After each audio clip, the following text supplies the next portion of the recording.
ముఖ్యమంత్రి Chandrababu నాయుడి YS Jagan phobia ఇంకా వెంటాడుతూనే ఉందని చెప్పుకోవచ్చు. అపరిమితమైన అధికారాన్ని దక్కించుకున్న కూటమి ప్రభుత్వానికి నాయకత్వం వహిస్తున్న చంద్రబాబు చక్కగా చీకు చింత లేకుండా పరిపాలన సాగించాలి. కానీ ఇప్పుడు ఏం చేస్తున్నారు? పరిపాలన కంటే జగన్ పైనే ఎక్కువ దృష్టి పెట్టి, ఆయన గురించే రాత్రి పగలు ఆలోచిస్తున్నట్లుగా బాబు తీరు మనం గమనిస్తే అర్థమవుతుంది. క్యాబినెట్ సమావేశం జరిగింది. దీంట్లో కూడా మంత్రులపై చంద్రబాబు చిర్రుబుర్రయ్యి ఆయనలోని అసహనాన్ని మరోసారైతే బయటపెట్టుకున్నారు. వైసీపీపై ఎందుకు విమర్శలు చేయడం లేదని మంత్రులను ప్రశ్నించారు.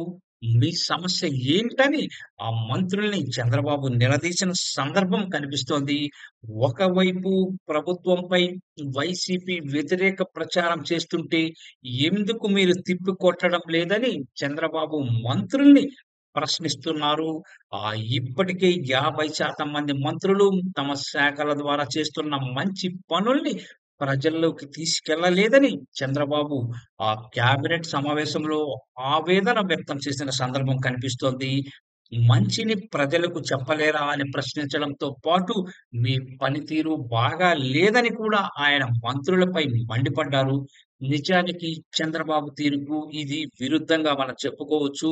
తన వాళ్ళను పరుషంగా మాట్లాడడం చంద్రబాబు స్వభావానికి విరుద్ధమని టీడీపీ నాయకులే ఇప్పుడు అంటున్నారు. అయితే క్షేత్రస్థాయిలో వైసీపీకి పెరుగుతున్న ఆదరణ, ఇదే సందర్భంలో ప్రభుత్వానికి గ్రాఫ్ తగ్గుతోందన్న సంకేతాలు, ఈ రెండింటి వల్లే బాబులో ఎన్నడూ లేని అసహనం కనిపిస్తుందనేది మాత్రం మనకు తెలుస్తోంది. ఆవేశంలో సహచరుల్ని ఒక మాట అనడం, నిర్ణయాలు తీసుకోవడం ఎంత మాత్రం రాజకీయాల్లో సరైంది కాదు అని మనం చెప్పుకోవాలి. ఇక్కడ బాబు రాంగ్ రూట్‌లో పోతున్నారనే అభిప్రాయం అయితే కలుగుతోంది. 2024 ఎన్నికల్లో వైసీపీ ఘోర పరాజయం పాలైంది. ఇంతకంటే వైసీపీ రాజకీయంగా నష్టపోయేది ఏమీ లేదు. ఇదే సందర్భంలో కూటమి రాజకీయంగా గరిష్టంగా లాభపడింది. ఇందుకు కారణాలు ఏవైనా కావచ్చు. ఇక ఏదైనా ఉంటే వైసీపీకి ఆదరణ పెరగడం, కూటమికి తగ్గడం అనేవి ప్రకృతి నైజంగా చెప్పుకోవచ్చు. ఈ వాస్తవాన్ని చంద్రబాబు ఇప్పుడు విస్మరిస్తున్నట్లుగా తెలుస్తోంది. అధికారంలో తాముంటూ ఇంకా వైసీపీని బదనాయం చేయలేదని మంత్రులపై చంద్రబాబు రొస్సరొస్సలాడడం ఏ మేరకు సబబో ఆయనకే తెలియాలి. అధికారంలో ఉన్న తాము తప్ప ప్రతిపక్షమే లేకుండా చేయాలనే ఆలోచనైతే సరైంది కాదు. ఎందుకంటే ఆ ధోరణి అనేది ప్రకృతికి విరుద్ధం. వైసీపీపై విమర్శలు చేయడానికి మంత్రులకు వచ్చిన సమస్య ఏంటని చంద్రబాబు ప్రశ్నించడం ప్రశంసించాలి. అయితే సమాధానం తెలియనంత అమాయకుడేమీ కాదు చంద్రబాబు. మంత్రులు, కూటమి ఎమ్మెల్యేలు, ఇతర ప్రజా ప్రతినిధులు సంపదపై పడ్డారు. అధికారంలో ఉన్నప్పుడు కాకుండా మరెప్పుడు సంపాదించుకోవాలనే ప్రశ్న వాళ్ళ నుంచి వస్తోంది. దీంతో గుట్టు చప్పుడు కాకుండా తమకు అనుకూలమైన చోట సంపదను వెతుక్కుంటున్నారు. ఒకవేళ ప్రత్యర్థులపై ఘాటుగా విమర్శలు చేస్తే రానున్న రోజుల్లో రాజకీయ పరిస్థితులు ఏ విధంగా ఉంటాయో అనే భయం కూడా కూటమి ప్రజా ప్రతినిధుల్ని ఇప్పుడు వెంటాడుతోంది.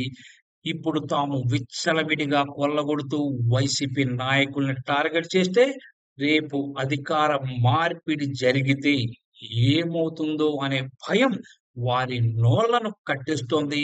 అలాగని వైసీపీని విమర్శలే చేయడం లేదంటే అది ఒక్క అబద్ధమని చెప్పుకోవచ్చు.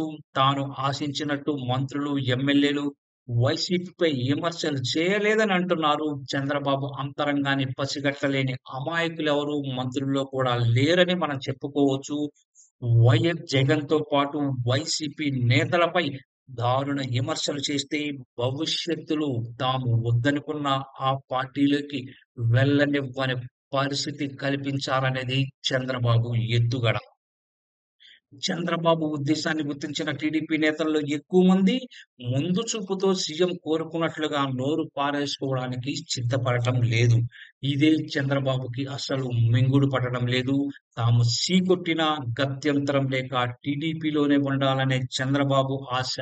అయితే తామెందుకు వ్యక్తిగత వైరం పెట్టుకోవాలని మంత్రులు, ముఖ్యంగా టీడీపీ ప్రజా ప్రతినిధుల ఆలోచనగా ఉంది. ఈ పరిణామాలన్నీ చంద్రబాబుని ఉక్కిరిబిక్కిరి చేస్తున్నాయి. ఏడాది క్రితం దక్కిన ఘన విజయం కంటే 4 ఏళ్లలో రానున్న ఎన్నికల్లో ఏమవుతుందో అనే బెంగ ఆయనకు మనశ్శాంతిని కరువు చేస్తోంది. మరీ ముఖ్యంగా జగన్ మళ్ళీ అధికారంలోకి వస్తాడేమో! అదే జరిగితే ఆ ఊహే చంద్రబాబుని తీవ్రంగా భయపెడుతోంది. ఆ భయంలో చంద్రబాబు ఏవేవో మాట్లాడుతున్నారు. మంత్రులు, ఎమ్మెల్యేలపై చిందులు తొక్కుతున్నారు. రేపటిపై భరోసా లేకపోతే కలిగే దుష్పరిణామాలకు ఈ లక్షణాలే నిదర్శనంగా చెప్పుకోవచ్చు.